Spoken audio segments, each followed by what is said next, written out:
Kam lahko postavimo lesnega inženirja? Zato sem vas tudi povabil na oddelek za lesarstvo. En segment je ta proizvodni del, torej se pravi tam, kjer imate lahko mali serijske, večje serijske proizvodne, tam se krasno znajdejo naše študentke in študenti. Je pa tudi ta drug segment, se pravi, kjer pa lahko tudi delajo na raziskovalnem področju. Bodi si v povezavi z industrijo, ali pa lahko čisto izven. Govorimo o raziskavah lesa v kulturni dediščini, recimo v muzejih, arheološka izkopavanja, dobimo les, tudi tam so pomembni.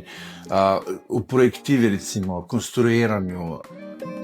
Tekom študija dobijo tako širok spekter znanja, znanj različnih, da so praktično uporabni skoraj kjerkoli. Določen delež naših študentov tudi ne ostane v stroki in grejo čisto nekam drugam, ampak znanje, ki jih dobijo na oddelku za lesarstvo, jim tam tudi koristijo, ker so tako široko izobraženi, lahko rečemo. Naši diplomanti so izjemno dobro zaposljivi. Večina se jih zaposli takoj po zaključku študija, nekateri že pred zaključkom študija.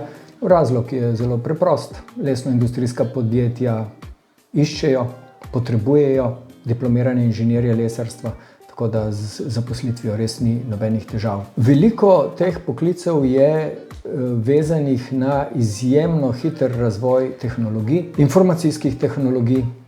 Veliko bo tukaj prispevala tudi umetna inteligenca, ki bo poleg dobrih stvari seveda prinesla s sabo tudi številne slabe, ampak mi se bomo fokusirali na tiste dobre in tukaj je možnost tudi novih poklicev v naši panogi. Svet gre v smeri in tudi ta panoga gre v smeri robotizacije, gre v smeri personalizacije izdelkov. Danes si ljudje želimo unikatne izdelke, nove izdelke in tukaj so potrebna znanja. Tu je tisto, kar bi posebej poudaril, da morda nekdo, ki gleda zunaj tudi na študij lesarstva, misli, da se tukaj ukvarjamo z nekim oblikovanjem lesa, tudi s tem. Ne? Vendar pa v sodobnem času bodo vedno bolj pomembna ta znanja, ki so vezane na robotiko, na nove informacijske tehnologije, na nova orodja, na nove računalniške programe. Torej, v tej smeri gre tudi prenova študija, ki jo letos delamo na oddelku za lesarstvo. Trajnostni razvoj, vse to bomo skušali uvrstiti v nove predmete, v posodobljene vsebine naših predmetov, tako da bomo res lahko odgovarjali na te izjemno zahtevne izzive, ki jih prinaša globalizacija in ki jih prinaša sodobna informacijska tehnologija.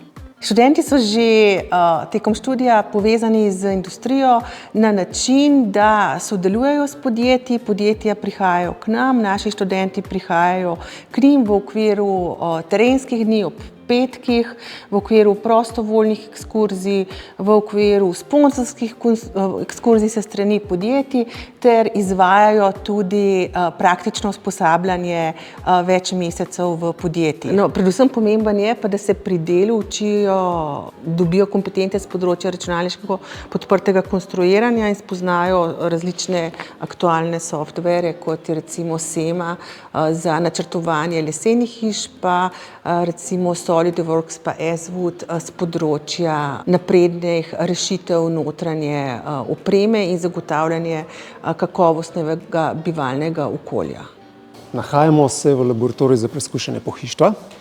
En del tega dela tukaj je tudi samo konstruiranje pohištva, preizkušanje pohištva, pa tudi 3D tisk tukaj spada zraven. Zadnje čase veliko ta 3D tisk uporabljamo študenti, recimo tako za izdelavo kakšnih prototipov na koncu, da naredijo svoj izdelek, pa neko prototipno verzijo tega izdelka. Uporabljajo tudi za recimo izdelavo raznih veznikov, potem lahko iz tega sestavimo neke pohištvene elemente, stole in podobno. Del se uporablja tudi za izdelavo kakšnih pripomočkov za učenje, recimo natisnemo razne modele žuželk, lesnih škodljivcev in jih potem uporabljajo lahko kot pedagoške pripomočke. En del je pa tudi razvoj raznih materialov za tiskanje, tako da se razvijajo razni filamenti za 3D tisk z različnimi deleži lesa. Poskušamo uporabljati tudi druge materiale za 3D tisk, to je primerjene mešanice lesa pa mavca, tako da drugačna struktura, drugačen namen, ampak še vedno les je zraven. Nahajamo se v laboratoriju za preizkušanje pohištva in certificiranje različnih proizvodov. Moje ključno delo je, da testiram proizvode po evropskih standardih za različne slovenske in tuje proizvajalce. Testi se izvajajo čist mehanske teste, varnosti, trdnosti pa trajnosti proizvodov. Tukaj poteka test trdnosti sedeža stola, bat pritiska s silo 1000 newtonov, 100 000 takih pritiskov. Tlele eno takole kladivo, ki udari v hrbtni naslon stola. Kladivo ima 6,5 kg in stol mora preživeti 10 takih udarcev. Nahajamo se v laboratoriju za hidrotermično obdelavo lesa in tudi krivljenje lesa spada pod hidrotermično obdelavo. Vzorce smo torej parili v parni pečici, tako rečemo, parni komori. Bili so primerno kondicionirani in smo jih potem takole vpeli v tole šablono in sva jih s kolegom takole ukrivila v določeno obliko.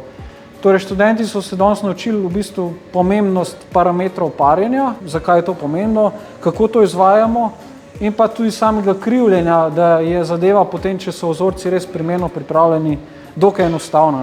In tudi to se dejansko uporablja v industriji, to je zgolj demonstracija, ampak iz industrije je en primer elementa izkrivljenega lesa, ki se verjetno uporablja za kakšno mizo ali pa stol, kot neka noga recimo. Prišli smo v laboratorij za obdelavo površin, in danes se s študenti posvečamo konvencionalnim materialom preteklosti, pa mogoče tudi že prihodnosti, ker se ta sredstva ponovno obujajo zaradi okoljske osveščenosti. Najprej smo se lotili sicer ruženja, ravno kar so pa študenti nanesli tudi nekaj olj. Trenutno tukaj pred nami pa pripravljamo pasto za voskanje površine. Se pravi, ko se študenti naredimo svoje vzorce, potem na njih dejansko določamo lastnosti, se pravi, vrednotijo kakovost površinske obdelave. In to je tudi seveda v praksi v industriji zelo pomembno. Torej, če delamo na tem področju, na področju površinske obdelave, moramo najprej seveda spoznati surovine, materiale, lake, jih moramo potem ustrezno nanesti, kasneje pa seveda dobimo površinsko obdelano površino, ki ima določene lastnosti. In vsak proizvajalec torej mora vedeti, kakšne so te lastnosti. Mi dostikrat poudarjamo, da mora biti take, da prenesejo neke realne obremenitve med rabo površin. In tukaj pred nami je recimo en vzorček, kjer si bomo pogledali, kako lahko preverimo, kakšna je njegova odpornost proti obrabi. Torej, na ta vzorec, ki se bo vrtel, nalegajo tile brusni koluti in potem seveda, ko sprožimo napravo, se vzorček vrti in seveda med tem procesom ti koluti obremenjujejo film površine. Rezultat je dejansko število obratov, ki je pač potrebnih, da se bo ta lak prebrusil do podlage. Zdaj smo v katedri za lesne škodljivce, zaščito in modifikacijo lesa, kjer se predvsem ukvarjamo z razkrojevalci lesa. To so pač v našem območju predvsem glive, tudi insekti, pa raziskujemo načine, kako se pred njimi ščititi, kako zaščititi les, da ne pride do razkroja, ko les uporabljamo. Nekako ves čas se vrtimo v bazenu škodljivcev, ki jih kdaj na njih gledamo v bistvu kot mogoče tudi bolj z biotehnološkega vidika. Recimo v tem primeru, kjer glive uporabljamo kot uporabne organizme, s katerimi si pomagamo narediti nove materiale, lahko sami zrastemo dejansko material na osnovi lignoceluloznega materiala, to je lahko les, slama, delce pa namesto z lepilom povežemo z micelijem gob. In dobimo materiale, ki so po lastnostih zelo podobni sintetičnim materialom na osnovi naftnih derivatov. Glavna razlika pa je, da so biorazgradljivi. Se pravi, recimo, če bi tak material uporabili kot pakirni material, dobimo neki izdelek recimo po pošti, vzamemo izdelek ven, namesto da bi stiropor vrgali v črn koš za smeti, lahko to vržemo v rjavga ali pa na kompost in se v roku recimo 2 mesecev material razgradi in v bistvu iz ostankov agroživilske industrije naredimo nek material in na koncu ta material tudi nima v bistvu nobenega vpliva na okolje. Se pravi, nekak zero waste pristop. Nahajamo se v laboratoriju za anatomijo in dendrokronologijo lesa. Trenutno potekajo vaje in tukaj imamo neko težavo oziroma izziv, ki so ga študenti dobili. Gre res za primer iz prakse. Nek proizvajalec je k nam oziroma kupec je k nam prinesel košček lesa, ker je kupil, mislim, da je bil stol, ker ne bi bil iz lesa neprave akacije oziroma rubinje. In že po gostoti smo mi takoj videli, da to ni, tudi oni sumo, da ni. No, zdaj imamo pa mi, moramo rešiti to težavo in bomo naredili preparat iz tega lesa, da ga bomo lahko pogledali pod mikroskopom, da vidimo celice, a ne, da bomo lahko določili lesno vrsto. Raziskujem, kako rastline se prilagodijo na klimatske spremembe. Take spremembe se vidijo v zgradbi lesa. Naprimer, tukaj gostota spremeni. Če v te obdobje smo imeli sušo ali padavine, in to vpliva seveda na kvaliteto lesa. Naši pedagogi so istočasno tudi raziskovalci in vedno spremljajo sodobne trende raziskovalnega dela, tehnologije, nove raziskovalne metode, tudi nova raziskovalna oprema. Vedno bolj moderna tehnologija nam omogoča vedno več raziskav, bolj poglobljenih, mogoče bolj hitrih, manj destruktivnih, kar je tudi včasih zelo pomembno. Tako da vsak laboratorij na oddelku v bistvu pokriva neko svoje področje. Ali je to razvoj materialov, ali so recimo konstrukcijske rešitve, ali so to oblikovne zadeve na področju konstrukcije.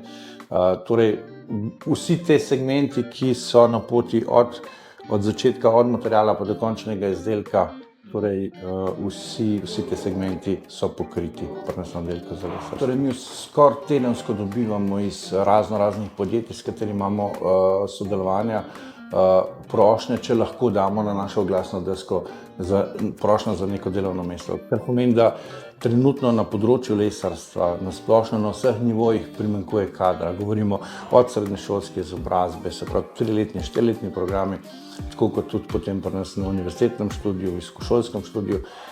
Torej, vseh teh kadrov primanjkuje in to tako drastično. Tudi lesarstvo je postal deficitarni poklic zaradi tega, ne.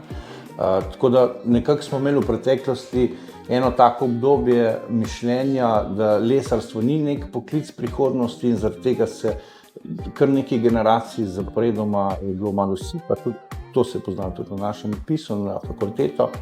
Ampak zdaj je pa potreba v sami industriji, torej na trgu dela je velika. Tako da naši študenti so zaposljivi, veliko naših diplomantov še preden zaključi diplomsko nalogo že vejo, kje bojo tisto prvo zaposlitev.